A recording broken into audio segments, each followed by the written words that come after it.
गोपीनगर नाम का एक गांव था। वहाँ के लोग बहुत लालची और लोभी थे। वो सिर्फ अपने मतलब के बारे में सोचते थे। उस गांव में एक बहुत बड़ा पीपल का पेड़ था जो बहुत घना था। उस पीपल के पेड़ के नीचे एक चबूतरा था। वहाँ के सभी लोग बहुत खुशी से रहते थे। एक दिन एक भिखारी बुढ़िया भीख मांगते हुए गोपीनगर गांव पहुंच गई। वो मोहन के दरवाजे पर जाकर भीख मांगने लगी। बेटा, कुछ खाना दे दो, मुझे बहुत भूख लगी है। भगवान तुम्हें और पैसे देगा। मोहन, जो सुबह सुबह काम पे जा रहा था, बुढ़िया को भीख मांगता देखकर बहुत चिढ़ गया।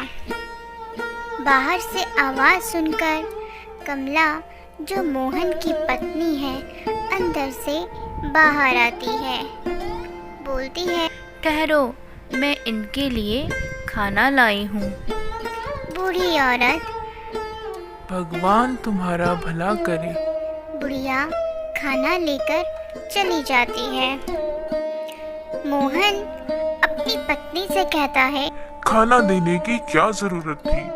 तुम मेरे पैसे बर्बाद करती हो। लोग हमसे ज्यादा अमीर हो रहे हैं और तुम मेरे पैसे बर्बाद करती जा रही हो। कमला ने कहा, फालतू बात मत करो, खाना खराब हो गया था तो दे दिया। खाना लेकर वो बूढ़ी औरत पीपल के पेड़ के नीचे चली जाती है। जब वो खाना खोलती है तो उसमें से दुर्गंध आती है। ध्यान से देखा तो उसमें कीड़े थे। बेचारी बुढ़िया खाना फेंक कर दूसरे घर में भीख मांगने चली गई और उसने शीला नाम की महिला से बात की। बूढ़ी औरत ने कहा, भगवान की कृपा होगी, तुम मुझे कुछ खाना दे दो, और हाँ, गंदा खाना मत देना। मैं पहले ही बीमार हूँ और बीमार हो जाऊंगी। शीला ने कहा, जाओ जाओ, कहीं और जाके भीख मांगो, मेरे पास तुम्हें देने के लिए कुछ नहीं है। बेचारी बुढ़िया वहाँ से दूसरे घर में खाना मांगने गई। एक आदमी ने उसे कुछ खाने को दे दिया। बुढ़िया बोली, बेटा, थोड़ा और खाना दे दो, इससे मेरा पेट भी नहीं भरेगा। आदमी बोला, देखो, इससे ज्यादा हम नहीं दे सकते। तुम्हें पता नहीं महंगाई कितनी बढ़ गई है? क्या तुम्हें पता है पेट्रोल कितना महंगा हो गया है? बेचारी बुढ़िया को गांव के लोगों से इतनी भी भीख नहीं मिलती थी कि उससे उसका पेट भर जाए। कुछ ही दिनों में वो बहुत कमज़ोर हो गई और एक दिन बहुत ज़्यादा गर्मी होने के कारण बुढ़िया को बहुत प्यास लगी। आसपास पानी ना होने के कारण वो लोगों के घर जाती है और पानी मांगने लगती है। लेकिन वहाँ के लोग इतने नीच थे कि गरीब बुढ़िया को पानी तक नहीं पिला रहे थे। बुढ़िया बोली, पानी पिला दो, कोई पानी पिला दो। उसे कोई पानी नहीं पिलाता है। वहाँ के लोग उसे देखकर भगा देते थे। लोगों के घर जाकर वो बहुत थक गई थी, लेकिन उसे पीने के लिए पानी की एक भी बूंद नहीं मिली। चलते चलते वो उस पीपल के पेड़ के नीचे जाकर बैठ जाती है। कुछ समय बाद बीमारी और पानी की कमी के कारण बुढ़िया वहीं मर जाती है। बुढ़िया की मौत के बाद वहाँ अजीबोगरीब घटनाएं होने लगती हैं।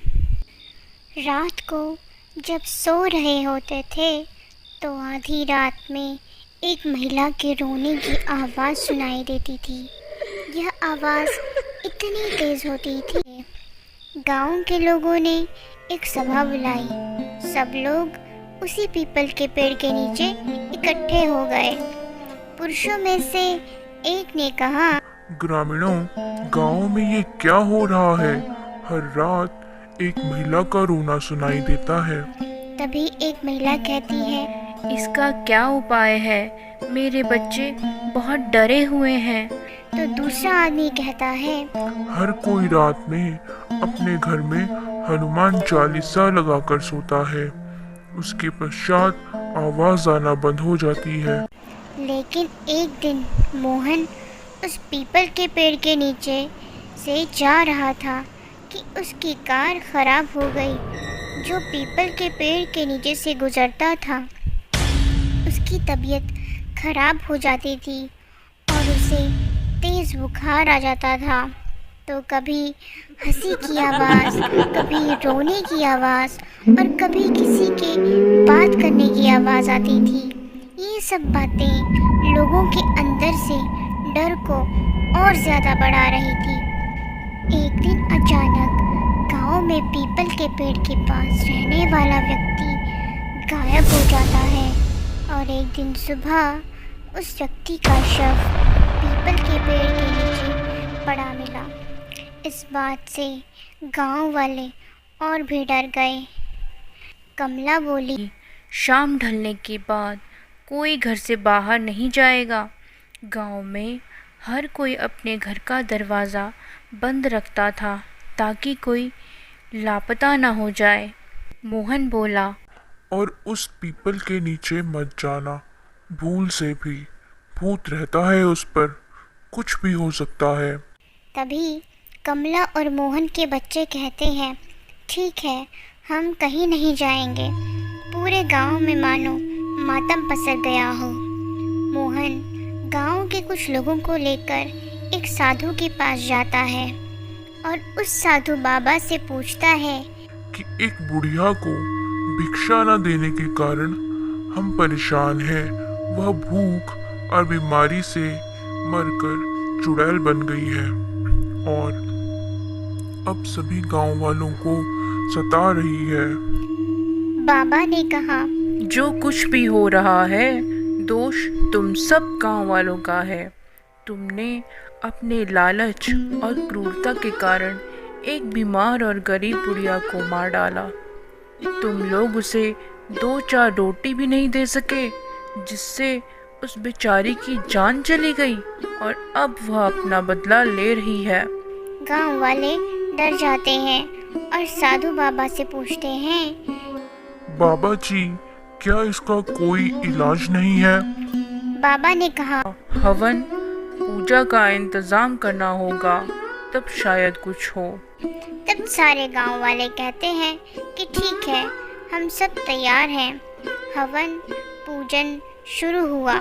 साधु के मंत्र उपचार से डायन प्रकट हुई। डायन बोली, हे साधु, तुम इस मामले में क्यों पड़ रहे हो? तुम अपने रास्ते चले जाओ, नहीं तो तुम्हें भी मौत मिलेगी। बाबा बोले, देखो, एक इंसान से गलती हो जाती है। तुम मुझे बताओ कि तुम्हें क्या चाहिए। चलो, तुम्हारे नाम से एक मंदिर बनवा देते हैं। लोगों को परेशान करना बंद कर दो। डायन मुस्कुराते हुए कहती है, तुमने जिंदा को कुत्ते से भी बदतर बना दिया और अब तुम देवी देवताओं की बराबरी का दर्जा दे रहे हो। मैं इसके लायक नहीं हूँ। मैं डायन हूँ, डायन। बाबा, कोई तो उपाय होगा कि तुम गांव वालों को छोड़ दो। डायन ने कहा, एक उपाय है। इन सभी पापियों को गांव छोड़ना पड़ेगा, नहीं तो सबके सब मारे जाएंगे और तुम भी चले जाओ, नहीं तो अपराधियों के साथ निर्दोष लोग भी मारे जाते हैं। मैंने इस गांव को श्राप दिया है कि इस गांव में जो भी रहेगा वो मेरी तरह मरेगा।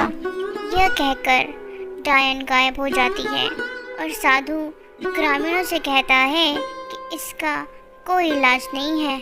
वह तब तक आराम नहीं करेगी जब तक वो अपना बदला नहीं ले लेती। धीरे धीरे लोग बीमार होने लगे और बीमारी बढ़ती ही जा रही थी, जिससे गोपीनगर के लोग उस गांव को छोड़कर दूसरी जगह जाने को मजबूर हो गए। लोगों की एक गलती के कारण उन्हें अपना घर, अपनी ज़मीन और अपनी सारी संपत्ति छोड़नी पड़ी। यह गांव अब वीरान हो गया है। यहाँ न कोई आता है और ना ही यहाँ कोई रहता है। इसलिए हमें कभी भी अहंकार और क्रूरता से किसी का अनादर नहीं करना चाहिए और हर ज़रूरतमंद की सहायता अवश्य करनी चाहिए।